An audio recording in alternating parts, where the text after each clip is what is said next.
بسم اللہ الرحمن الرحیم۔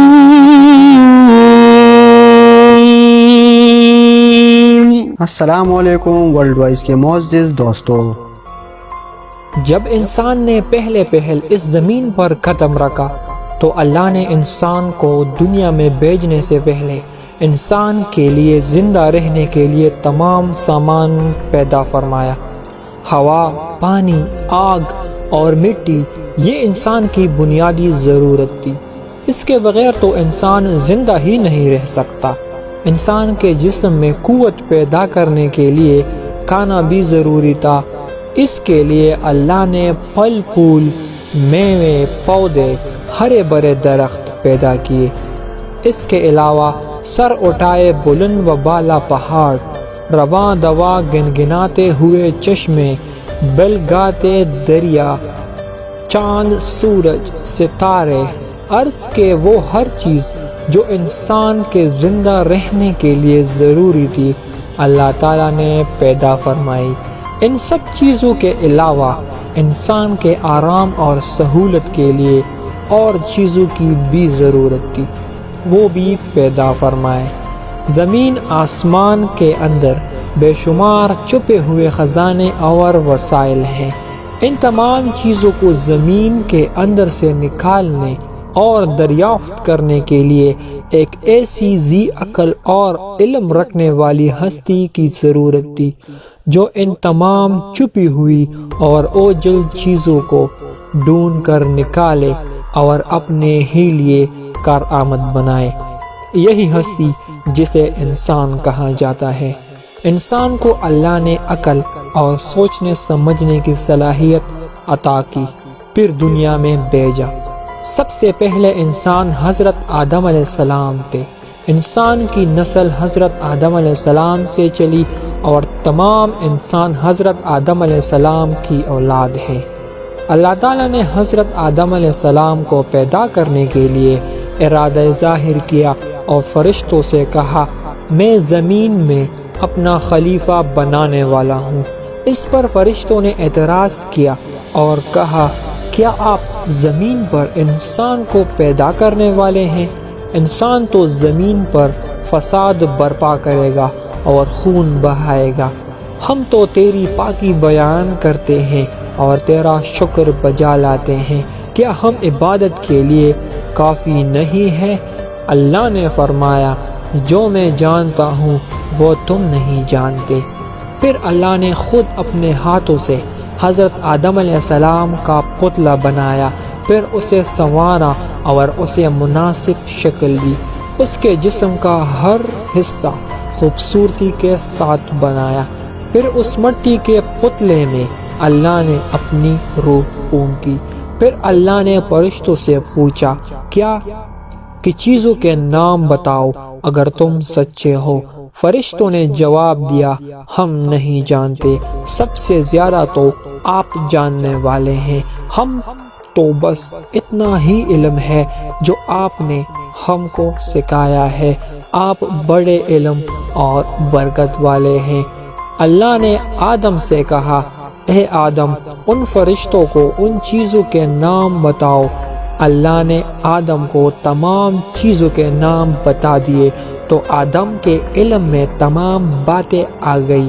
آدم نے ان چیزوں کے نام بتا دیے تو اللہ نے فرشتوں سے کہا، کیا میں تم سے نہ کہتا تھا کہ میں آسمانوں اور زمینوں کے اندر سب پوشیدہ باتوں کو جانتا ہوں، اور جو کچھ تم ظاہر کرتے ہو اور چھپاتے ہو سب کا علم رکھتا ہوں۔ اللہ تعالیٰ نے فرشتوں سے کہا کہ آدم کو سجدہ کرو۔ تمام فرشتوں نے آدم کو سجدہ کیا، لیکن ابلیس نے سجدہ کرنے سے انکار کر دیا، وہ غرور کرنے والوں میں سے تھا۔ تجھے کس چیز نے سجدہ کرنے سے روکا جبکہ میں نے تجھے حکم دیا تھا؟ اللہ نے پوچھا۔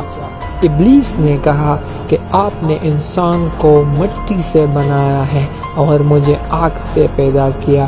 ابلیس کے معنی مایوس اور نا امید ہونا، اس لیے کہا گیا کہ جو شخص اللہ سے نا امید ہوتا ہے وہ ابلیس کے تابع ہوتا ہے۔ جو ابلیس اور شیطان کے بہکاوے میں آ جاتے ہیں وہ پست ہمت ہوتے ہیں، جو فرائض ان کے ذمے ہوتے ہیں وہ ادا نہیں کرتے اور ذلیل و خوار ہوتے ہیں۔ جب ابلیس نے سجدہ کرنے سے انکار کیا تو اللہ نے فرمایا تو آسمان سے اترو، تو نے تکبر کیا اور تو ذلیل و خوار ہوا۔ ابلیس نے کہا مجھے قیامت کے دن تک مہلت دیجیے، اس پر اللہ نے فرمایا تجھے مہلت دی گئی۔ ابلیس نے کہا میں نے تیرے بندوں کو گمراہ کروں گا اور ہر طرف ان کو گھیرے میں رکھوں گا، وہ تیرا شکر بھی ادا نہیں کریں گے۔ اللہ تعالیٰ نے حضرت آدم علیہ السلام کو حکم دیا کہ اے آدم تم اور تمہاری بیوی بہشت میں رہو اور جو کچھ کھانا ہے فراغت سے کھاؤ، اور ایک خاص درخت کی طرف اشارہ کرتے ہوئے کہا کہ اس درخت کی طرف نہ جانا ورنہ تم ظالم قرار دیے جاؤ گے۔ چنانچہ آدم علیہ السلام اور بی بی ہوا آرام سے رہنے لگے تو شیطان نے دونوں کے دلوں میں وسوسہ ڈالا کہ تمہارے رب نے دونوں کو اس درخت کے قریب جانے سے اس لیے منع فرمایا کہ کہیں ایسا نہ ہو کہ تم ہمیشہ ہمیشہ کے لیے زندہ رہنے لگو، میں تمہارا خیر خواہ ہوں اور تم دونوں کی بھلائی چاہتا ہوں۔ شیطان کے فریب میں آ کر حضرت آدم اور حوا نے درخت کا پھل چھکا تو دونوں بہشتی لباس سے محروم ہو گئے، ان کے جسم سے بہشت کا لباس اتر گیا، دونوں اپنے اوپر جنت کے پتے جوڑ جوڑ کر رکھنے لگے۔ ان کے رب نے ان کو پکارا اور کہا کیا میں نے تم دونوں کو اس درخت کے قریب جانے سے منع نہیں کیا تھا اور یہ نہیں کہا تھا کہ شیطان تمہارا دشمن ہے؟ حضرت آدم اور حوا دونوں سے غلطی ہوئی، انہوں نے اللہ کا حکم نہیں مانا، اس غلطی پر دونوں کو سخت ندامت ہوئی۔ آدم نے اللہ سے معافی طلب کی اور دعا کی اے میرے رب ہم نے اپنے نفس پر ظلم کیا، کسی بات کا اندیشہ ہوگا نہ کوئی غم، جو میری نصیحت سے منہ موڑے گا اس کے لیے دنیا میں زندگی تنگ ہوگی اور قیامت کے روز اس کو اندھا اٹھائیں گے۔ جب حضرت آدم علیہ السلام آسمان سے اتر کر زمین پر آئے تو وہ فرشتوں کی پاکیزہ باتیں سننے سے محروم ہو گئے، اس لیے دل اداس رہنے لگا۔ آپ نے اللہ سے دعا کی اور عرض کیا کہ میں فرشتوں کی صحبت سے محروم ہو گیا ہوں۔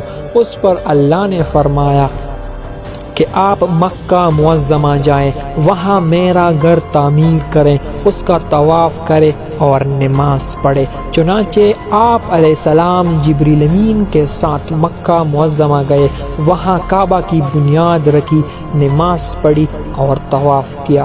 حضرت آدم علیہ السلام کے واقعے سے ہمیں یہ سبق ملتا ہے کہ جس کام کو اللہ نے کرنے سے منع فرمایا ہے وہ نہ کرے، جو کام کرنے کا حکم دیا ہے وہی کرے، یہی عبادت ہے۔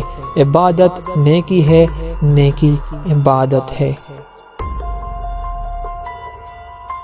اگر آپ کو ہماری ویڈیو پسند آئی ہے تو ویڈیو کو لائک ضرور کریں۔ اگر ابھی تک آپ لوگوں نے ہمارا چینل سبسکرائب نہیں کیا تو سب سے پہلے ہمارا چینل سبسکرائب کریں اور بیل آئیکن پریس کریں تاکہ ہمارے آنے والی ویڈیو آپ کو جلد سے جلد پہنچ سکے۔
کہ آپ مکہ معظمہ جائیں، وہاں میرا گھر تعمیر کریں، اس کا طواف کریں اور نماز پڑھیں۔ چنانچہ آپ علیہ السلام جبریل امین کے ساتھ مکہ معظمہ گئے، وہاں کعبہ کی بنیاد رکھی، نماز پڑھی اور طواف کیا۔